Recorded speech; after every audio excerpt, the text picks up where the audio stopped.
ನೋಡಿ ಬೆಂಡೆಕಾಯಿ ಹುಳಿ ಹೇಗೆ ಬಂದಿದೆ ಅಂತೇಳಿ. ಹಾಯ್ ಫ್ರೆಂಡ್ಸ್, ನಾನಿವತ್ತು ಬ್ರಾಹ್ಮಿನ್ ಸ್ಟೈಲ್ ಬೆಂಡೆಕಾಯಿ ಬೋಲ್ ಹುಳಿ ಯಾವ ರೀತಿ ಮಾಡೋದಂತ ಹೇಳಿ ತೋರಿಸಿಕೊಡ್ತೇನೆ.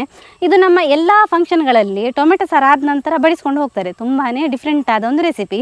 ಯಾವ ರೀತಿ ಅಂತ ಹೇಳಿ ಇವತ್ತಿನ ವಿಡಿಯೋದಲ್ಲಿ ನೋಡುವ. ವಿಡಿಯೋ ಸ್ಟಾರ್ಟ್ ಮಾಡುವ. ಯಾರಾದರೂ ಹೊಸಬ್ರು ನೋಡ್ತಾ ಇದ್ದರೆ ಕರಾವಳಿ ಮಿರರ್ ಯೂಟ್ಯೂಬ್ ಚಾನಲ್ನ ಸಬ್ಸ್ಕ್ರೈಬ್ ಮಾಡಿ. ಹಾಗೆಯೇ ಫೇಸ್ಬುಕ್ ಮತ್ತು ಇನ್ಸ್ಟಾಗ್ರಾಮಲ್ಲಿ ಪೇಜ್ ಇದೆ, ಅದನ್ನು ಕೂಡ ಫಾಲೋ ಮಾಡಿ. ಸ್ಟಾರ್ಟ್ ಮಾಡುವ. ನಾನು Asha Udupa Kateel. Welcome back to Karavali mirror. ನೋಡಿ, ನಾನು ಬೆಂಡೆಕಾಯಿ ಬೋಲ್ ಹುಳಿಗೆ ಅರ್ಧ ಕಪ್ ಆಗುವಷ್ಟು ತೊಗರಿಬೇಳೆಯನ್ನು ತಗೊಂಡಿದ್ದೇನೆ.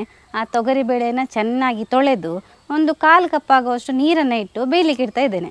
ಇನ್ನು ಇದಕ್ಕೆ ನಾನು ಒಂದು ಅರ್ಧ ಚಮಚ ಆಗುವಷ್ಟು ಅರಿಶಿನವನ್ನು ಹಾಕಿಕೊಳ್ತೇನೆ. ಹಾಗೆಯೇ 1 ಚಮಚ ಆಗುವಷ್ಟು ಎಣ್ಣೆ. ಇದು ಒಳ್ಳೆ ಟೇಸ್ಟ್ ಬರಲಿಕ್ಕೆ ನಾವು ಎಣ್ಣೆಯನ್ನು ಹಾಕೋದ್ರಿಂದ ತೊಗರಿಬೇಳೆ ಚೆನ್ನಾಗಿ ಬೇಯ್ತದೆ ಕೂಡ. ಹಾಗೆ ನಾನಿಲ್ಲೊಂದು 1 ಚಿಟಿಕೆ ಆಗುವಷ್ಟು ಇಂಗನ್ನು ನೀರು ಮಾಡಿಕೊಂಡು ತಗೊಳ್ತೇನೆ. ನಾವು ಇಡೀ ಇಂಗನ್ನು ಹಾಕಿದ್ರೆ ಉಂಟಲ್ಲ, ಬೋಳು ಹುಳಿಯಲ್ಲಿ ನಮಗೆ ಅಲ್ಲಲ್ಲಿ ಸಿಕ್ಕಿದಾಗೆ ಆಗ್ತದೆ ಇಂಗು. ಅದಕ್ಕೋಸ್ಕರ ಸ್ವಲ್ಪ ನೀರು ಮಾಡಿ ನಾವು ತಗೊಳ್ಳುವಂಥದ್ದು. ನೋಡಿ, ಈಗ ಚೆನ್ನಾಗಿ ನೀರಾಯಿತು. ಅದನ್ನು ಇದಕ್ಕೆ ಬೆರೆಸಿಕೊಳ್ತೇನೆ. ಇದೀಗ ತೊಗರಿಬೇಳೆ ಚೆನ್ನಾಗಿ ಬೇಯಬೇಕು. ನಾವು ಖಾಲಿ 3 ಬಗೆ ಮಾತ್ರ ಹಾಕಿ ಇದನ್ನು ಬೇಯಲಿಕ್ಕೆ ಇಡುವಂಥದ್ದು. ಇದು ಚೆನ್ನಾಗಿ ಅಂದರೆ ಒಂದು 1/4 ಗಂಟೆ ಆದರೂ ಬೇಯಬೇಕು. ಫುಲ್ಲು ತೊಗರಿಬೇಳೆ ನಮಗೆ ಸ್ಮ್ಯಾಶ್ ಆಗಬೇಕು, ಆವಾಗನೇ ರುಚಿ ಜಾಸ್ತಿ ಇರ್ತದೆ. ಇಲ್ಲಿ ನಾನಿವಾಗ ಬೆಂಡೆಕಾಯನ್ನು ಚೆನ್ನಾಗಿ ತೊಳೆದು ಹೀಗೆ ಒರೆಸಿಟ್ಟಿದ್ದೇನೆ. ನೋಡಿ, ಇದರಲ್ಲಿ ನೀರಿನ ಅಂಶ ಇದ್ದರೆ ನಮಗೆ ಇದನ್ನು ಬೇಯಲಿಕ್ಕೆ ಹಾಕಬೇಕಾದ್ರೆ ಇದರ ಲೋಳೆ ಅಂಶ ಬಿಡ್ತಾ ಹೋಗ್ತದೆ. ಅದಕ್ಕಾಗಿ ಹೀಗೆ ಚೆನ್ನಾಗಿ ಒರೆಸಿಟ್ಟರೆ ನಮಗೆ ಲೋಳೆ ಅಂಶ ಬಿಡೋದು ಕಡಿಮೆ ಆಗ್ತದೆ. ನೋಡಿ, ಇನ್ನು ನಾನು ಇದರ ಕಡೆ ಕೊಡಿಯನ್ನು ತೆಗೆದುಕೊಂಡು ಕಟ್ ಮಾಡಿಕೊಳ್ತೇನೆ.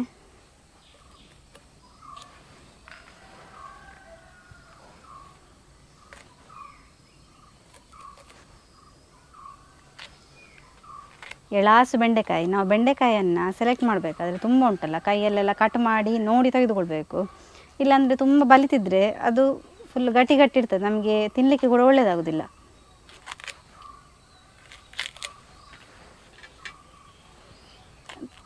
ತುಂಬ ಬಲಿತಿದ್ರೆ ಅದರಲ್ಲಿ ನಾರಿನಾಂಶ ಜಾಸ್ತಿ ಇರ್ತದೆ. ಅದು ನಾವು ಇಡೀ ದಿವಸ ಕಚ್ಚಿನೇ ಸಾಕಾಗ್ತದೆ. ಹಾಗಾಗಿ ನಾವು ಎಳಸು ತಗೊಂಡ್ರೆ ತುಂಬ ಟೇಸ್ಟಿಯಾಗಿರ್ತದೆ. ನೋಡಿ, ಬೆಂಡೆಕಾಯನ್ನು ಕಟ್ ಮಾಡಿಕೊಂಡಾಯಿತು. ಇನ್ನು ನಾವು ಇದಕ್ಕೆ ಖಾರಕ್ಕೆ ಸರಿಯಾಗಿ 2 ಹಸಿಮೆಣಸನ್ನು ತಗೊಂಡಿದ್ದೇನೆ. ನೋಡಿ, ಇದನ್ನು ಕೂಡ ಚೆನ್ನಾಗಿ ತೊಳೆದು ತಂದಿರೋದು. ನಾನು ಉದ್ದಕ್ಕೆ ಕಟ್ ಮಾಡಿ ಹಾಕ್ಕೊಳ್ತೇನೆ. ತುಂಬ ಖಾರ ಬೇಕಂತ ಹೇಳಿ ಆದರೆ ಒಂದು 3 ಅಥವಾ 4 ಕೂಡ ಹಾಕಿಕೊಳ್ಬೋದು. ಇದು ನಾನಿಲ್ಲಿ ಸಾಂಬಾರು ಮಾಡ್ತಾ ಇರೋದು ಒಂದು 4 ರಿಂದ 5 ಜನಕ್ಕೆ ಸರಿಯಾಗುವಷ್ಟು ಮಾಡ್ತಾ ಇದ್ದೇನೆ. ಅದಕ್ಕೆ ಇಷ್ಟು ಬೆಂಡೆಕಾಯಿ ಮತ್ತು 2 ಮೆಣಸನ್ನು ತಗೊಂಡಿರೋದು. ನೋಡಿ, 1/4 ಗಂಟೆ ಆಯಿತು ನಾವು ಬೇಳೆ ಬೇಯಲಿಕ್ಕಿಟ್ಟು. ನೋಡಿ, ಬೇಳೆ ಚೆನ್ನಾಗಿ ಬೆಂದಿದೆ. ನಾವು ನೀರು ಅದಕ್ಕೆ ಸ್ವಲ್ಪ ಇಡಬೇಕು. ಸ್ವಲ್ಪ ಇಟ್ಟೊಂದು ಮೀಡಿಯಮ್ ಫ್ಲೇಮಲ್ಲಿ 15 ನಿಮಿಷಗಳ ಕಾಲ ಬೇಯಿಸಿದರೆ ಬೇಳೆ ಚೆನ್ನಾಗಿ ಬೆಂದು ಸ್ಮ್ಯಾಶ್ ಆಗ್ತದೆ. ನೋಡಿ, ನಾವೀಗ ಸ್ವಲ್ಪ ಕೈ ಆಡಿಸಿದರೆ ಸಾಕು, ಫುಲ್ಲು ಬೇಳೆ ಸ್ಮ್ಯಾಶ್ ಆಗ್ತದೆ.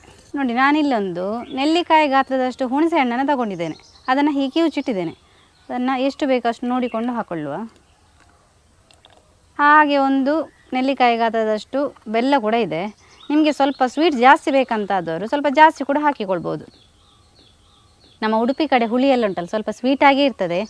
ನಿಮಗೆ ಸಿಹಿ ಕಡಿಮೆ ಬೇಕಂತ ಇದ್ದರೆ ಸ್ವಲ್ಪ ಬೆಲ್ಲ ಕಡಿಮೆ ಕೂಡ ಹಾಕಿಕೊಳ್ಬೋದು. ಇನ್ನು ಇದಕ್ಕೆ ನಾವು ರುಚಿಗೆ ತಕ್ಕಷ್ಟು ಉಪ್ಪನ್ನು ಕೂಡ ಹಾಕಿಕೊಳ್ಳುವ.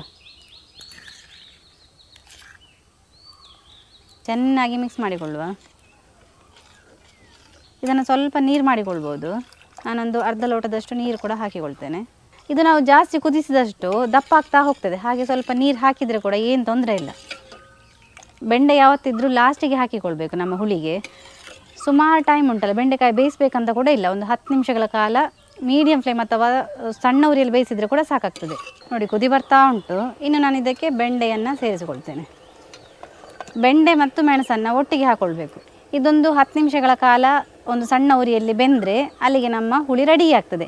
ಇದು ಬೆಂಡೆಕಾಯಿ ಬೋಲ್ ಹುಳಿ ಅಂತ ಹೇಳಿ ಹೆಸರು. ಯಾಕಂತ ಹೇಳಿದರೆ ನಾನಿಲ್ಲಿ ಯಾವ ಸಾಂಬಾರು ಪೌಡರನ್ನಾಗಲಿ ಯಾವುದೇ ಮಸಾಲ ಪದಾರ್ಥಗಳನ್ನಾಗಲಿ ನಾನು ಹಾಕಲಿಲ್ಲ. ಹಾಗಾಗಿ ಇದು ಬೋಲ್ ಅಂದರೆ ಏನು ಇಲ್ಲದೆ ಸಿಂಪಲ್ಲಾಗಿ ಒಂದು ಡಿಫ್ರೆಂಟ್ ಆದ ರೆಸಿಪಿ ಅಂತ ಹೇಳಿ ಹಾಗೆ ಹೆಸರು ಅದಕ್ಕೆ. ನಮ್ಮ ಕಲರೆಲ್ಲ ಯೆಲ್ಲೋ ಕಲರ್ ಇರ್ತದೆ. ನಾವಿಲ್ಲಿ ಅರಿಶಿನ ಬಿಟ್ಟು ಬೇರೆ ಏನನ್ನು ಹಾಕಿಕೊಳ್ಳಿಲ್ಲ. ನೋಡಿ, ಇದು ಚೆನ್ನಾಗಿ ಕುದಿ ಬರ್ತಾ ಉಂಟು. ನೋಡಿ, ಬೆಂಡೆಕಾಯಿ ಚೆನ್ನಾಗಿ ಬೆಂದಿದೆ. ನೋಡಿ, ಇದನ್ನಾಗಿದೆ. ಇನ್ನು ನಾವು ಇದಕ್ಕೆ ಸಿಂಪಲ್ ಆದ ಒಗ್ಗರಣೆ ಮಾಡಿಕೊಂಡ್ರೆ ನಮ್ಮ ಬೆಂಡೆಕಾಯಿ ಬೋಲ್ ಹುಳಿ ರೆಡಿ ಆಗ್ತದೆ. ಒಗ್ಗರಣೆ ತುಂಬಾ ಸಿಂಪಲ್. 1 ಚಮಚ ಆಗುವಷ್ಟು ಎಣ್ಣೆ, ಹಾಗೆಯೇ ಉದ್ದಿನ ಬೇಳೆ ಮತ್ತು ಸಾಸಿವೆ 1 ಚಮಚ, 2 ಒಟ್ಟಿಗೆ ಹಾಕ್ಕೊಳ್ತೇನೆ. ಇನ್ನು ಹಾಗೆಯೇ ಇದಕ್ಕೆ 2 ಬ್ಯಾಡಗಿ ಮೆಣಸನ್ನು ನಾನು ಕಟ್ ಮಾಡಿಕೊಂಡು ಹಾಕ್ಕೊಳ್ತೇನೆ. ಬ್ಯಾಡಗಿ ಮೆಣಸು ಸ್ವಲ್ಪ ಉಬ್ಬಿ ಬರಬೇಕು.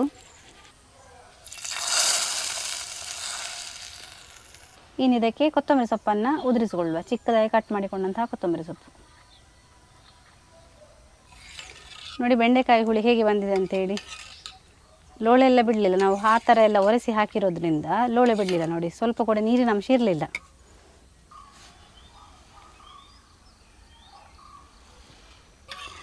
ನೋಡಿದ್ರಲ್ಲ ಫ್ರೆಂಡ್ಸ್, ಬೆಂಡೆಕಾಯಿ ಬೋಲ್ ಹುಳಿ ಹೇಗೆ ಮಾಡೋದಂತ ಹೇಳಿ.